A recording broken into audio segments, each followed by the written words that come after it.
7 steps on how to approach a woman with confidence. Ever seen a peacock strut? That's your new spirit animal. You see, a peacock doesn't question whether it's attractive or not. It struts, it shows off its brilliant plumage, and it doesn't give a hoot what anyone else thinks. Now, I'm not saying you should start parading around town with rainbow feathers taped to your back, though that would certainly be a sight to see. What I mean is, embody that peacock's unwavering self-assuredness. Step 1. Self-confidence. It's the magic ingredient that can turn a mundane conversation into a memorable one. The secret sauce that adds flavor to your personality. It's like turning on a light in a dim room. Everything becomes clearer, more vibrant. Remember, confidence isn't about being the loudest in the room. It's about being comfortable in your own skin, knowing your strengths, and acknowledging your weaknesses. So puff up those feathers and let's move on to the next step. Do you recall the days of doing the hokey pokey as a child? The essence of it all was, that's what it's all about. Now let's explore the second step of this dance. Positive body language, which is akin to doing the hokey pokey, albeit with an added twist. Your body language is a loud and clear manifestation of your confidence and intentions, communicating volumes even before you articulate a single word.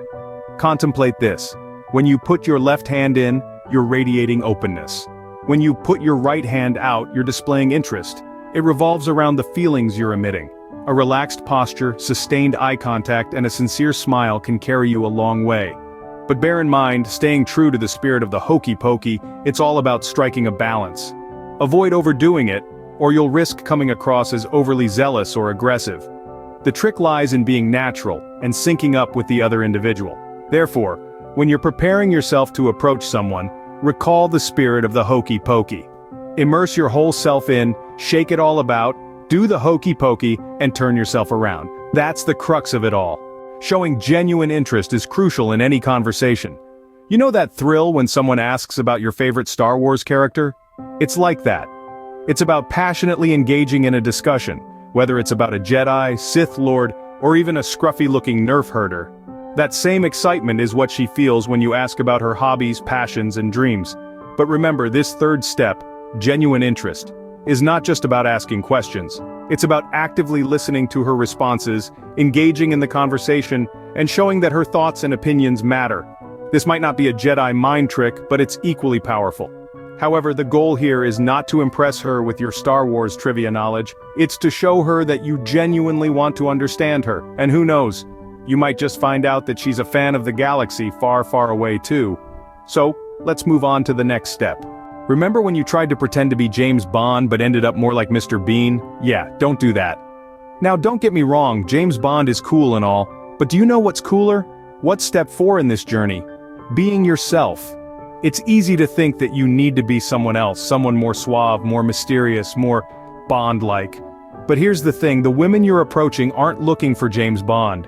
They're looking for someone genuine, someone real, someone like you. You see, when you're putting on a James Bond act, you're not fooling anyone. In fact, you're probably making things more awkward for everyone involved. So instead of trying to be a suave secret agent, try being yourself. Embrace your quirks, your passions, your Mr. Beanness. Because at the end of the day, it's those unique qualities that make you, you. So, channel your inner Mr. Bean, and let's move on to step 5. Remember the time when you overlooked brushing your teeth before hitting the dentist's office? Indeed, it's noticeable.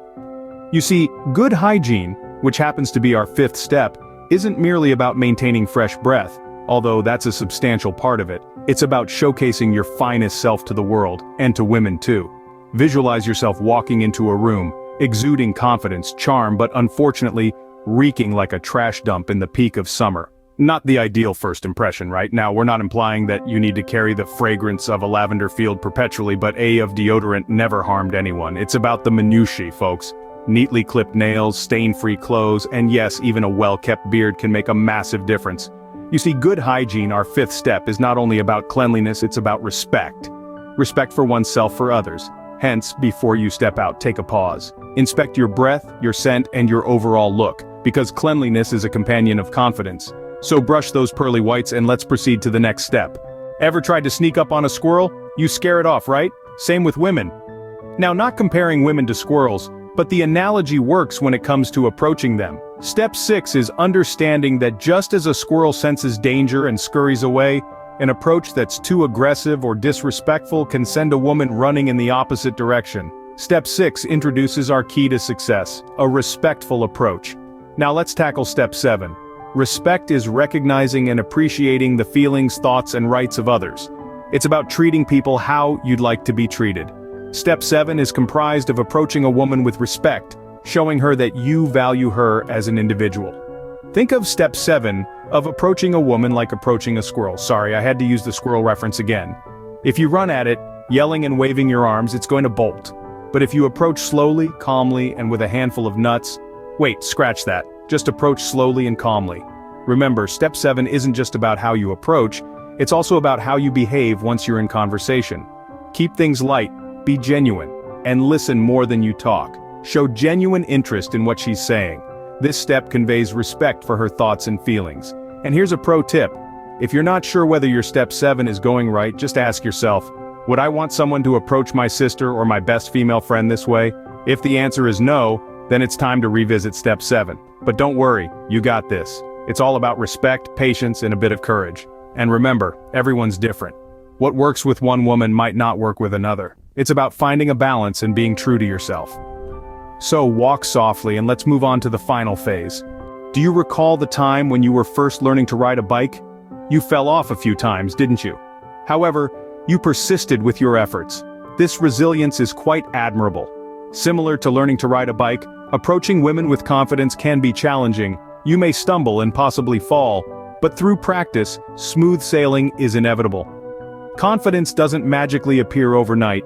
It's a process that involves small, consistent steps, celebrating tiny victories, and learning from the falls. Mastery over the piano doesn't happen by playing one melody, just like confidence doesn't come by approaching one woman. It's a matter of repetition, persistence, and patience. Let us take a moment and talk about our friend Bob.